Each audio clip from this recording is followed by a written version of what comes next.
Good morning. This is Pastor Ray Frank, Syracuse Wesleyan Church, and today is Monday, June the 29th. Wow, last Monday of the month already. Well, actually, when you're watching this, I'm not here. I'm on vacation with my wife. We left the middle of the last week and planned to stay gone till toward the end of this week, and so we're on just a little vacation. And I'm thankful for the modern technology that makes it possible that I could prepare this and put it together and have it posted, even though I'm not there to do it. Well, it got me to thinking about, why have vacations? And actually, as a little kid, our family didn't take vacations. I mean, we would go visit family, like at Christmas or Thanksgiving, special holidays. But to just go somewhere for a week, I don't remember ever doing that until I went away to college. And then my mom and dad started taking vacations, which was probably a good thing. But Jesus himself got away from the normal routines of life, and he encouraged his disciples to do the same. In Mark chapter 6, he says, "Then because so many people were coming and going that they did not even have a chance to eat, he said to them, 'Come with me by yourselves to a quiet place and get some rest.' So they went away by themselves to a boat in a solitary place." Well, I didn't go by boat. I did go by kind of a big car. We borrowed our grandson's car to travel in. And some people would call it a boat, but we did get away. And as you're watching this, I'm having a good time with family and enjoying some rest. And I'm glad Jesus set that example of getting away for some rest. If I couldn't find it in the Bible, I'd probably feel guilty about taking off. But I'd be shirking my duties as a pastor or something. But as it is, I use this opportunity to remind me that this ministry, the ministry of Syracuse Wesleyan Church, does not depend on me. I am not indispensable.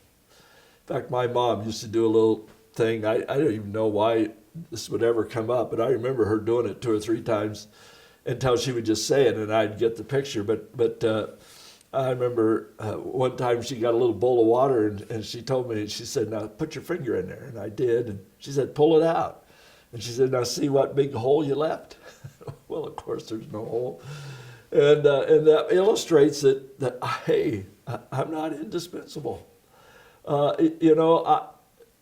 Things will go on. In fact, it is only the Holy Spirit who makes ministry happen. Now, we can do a lot of programs, we can do a lot of work, but it's only the Holy Spirit who can actually do ministry. And so vacation for me is kind of a chance to remember that and remind myself of that. And so I hope you have some time off and can schedule some rest time. Here's a few of the benefits that I think, or that I hope, are taking place in my vacation. First of all, just physical rest. Now I want you to know, at 74 years of age, I don't work nearly at the same pace that I did when I was 34. But it's still nice to be able to lay aside the responsibility and the burdens for a few days, and to recognize my need of physical rest, and that it's a gift from God.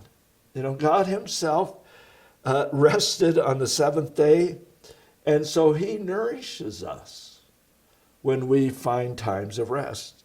In fact, I think physical rest is very important to your spiritual life. So I'm glad for the chance to rest. And then there's emotional rest. Now, I want you to know, I still will read my Bible and pray for the people of our church while I'm on vacation. But putting some distance and just getting away somehow helps me gain emotional rest as well. I still pray for the needs of those in our church and family, but the distance gives a different perspective that I can sometimes gain better insight to the burdens that they carry. So I'm glad for the emotional rest. And then, of course, I trust there's spiritual rest.